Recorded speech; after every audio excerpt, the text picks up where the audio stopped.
बिस्मिल्लाहिर्रहमानिर्रहीम। अस्सलाम वालेकुम। अब हम बात करते हैं क्लिनिकल फाइंडिंग्स ऑफ साल्मोनेला। सबसे पहले हम एंटेरोकोलाइटिस की बात करते हैं। इंक्यूबेशन पीरियड होता है इसका 12 to 24 आवर्स।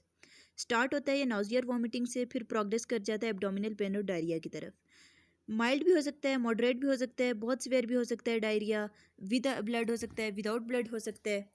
ठीक है। अब जो डिजीज़ होती है कुछ देर तक होती है, सेल्फ लिमिटेड, खुद ब खुद ठीक हो जाती है। ठीक है। और नॉन ब्लडी डायरिया होता है, और जो होता है ना, कोई हमारे पास मेडिकल केयर की ज़रूरत नहीं होती है एक्सेप्ट वेरी यंग और वेरी ओल्ड। अगर कोई बहुत छोटे बच्चों में साल्मोनेला की वजह से एंटेरोकोलाइटिस हो जाए, बहुत बूढ़े लोगों की वजह से एंटेरोकोलाइटिस हो जाए, तो उसमें हमें मेडिकल केयर देनी पड़ती है।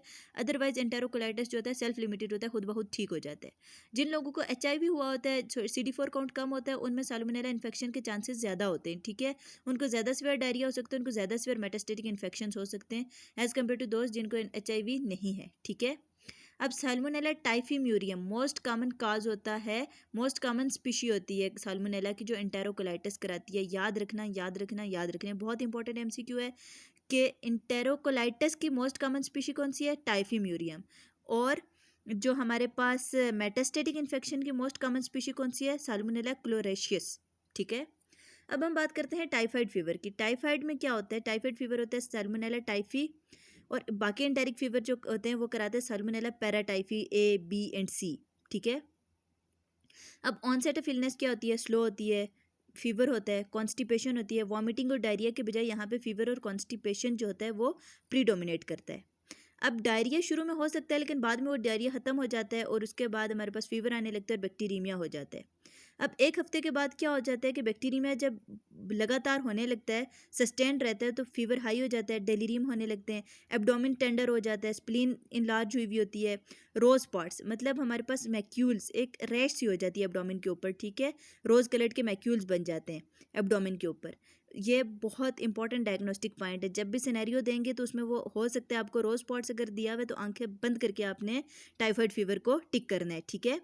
और इसमें क्या होता है कि ल्यूकोपीनिया भी हो सकता है, एनीमिया भी हो सकता है, लीवर फंक्शन टेस्ट एबनॉर्मल होते हैं। इसका मतलब है कि हेपेटिक इन्वॉल्वमेंट, लीवर भी इन्वॉल्व होता है टाइफाइड फीवर में। अब डिजीज़ तीसरे वीक में खुद डिजीज़ जो होती है ना, तीसरे वीक में ख़त्म होना शुरू होती है, लेकिन बाज़ इसकी कॉम्प्लिकेशंस आ जाती हैं।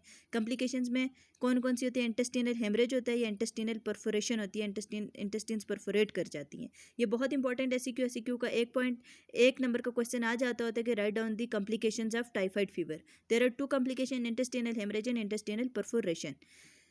उसके बाद क्या होता है कि एक दूसरी कॉम्प्लिकेशन एक ये भी आती है कि क्रोनिक कैरियर स्टेट में कन्वर्ट हो जाता है, ट्रीट नहीं होता है। ठीक है। 3% टाइफाइड फीवर जो होता है वो क्रोनिक कैरियर में चला जाता है, और कैरियर स्टेट जो होती है वो वुमेन में हाई होती है एज़ कम्पेयर टू मेन।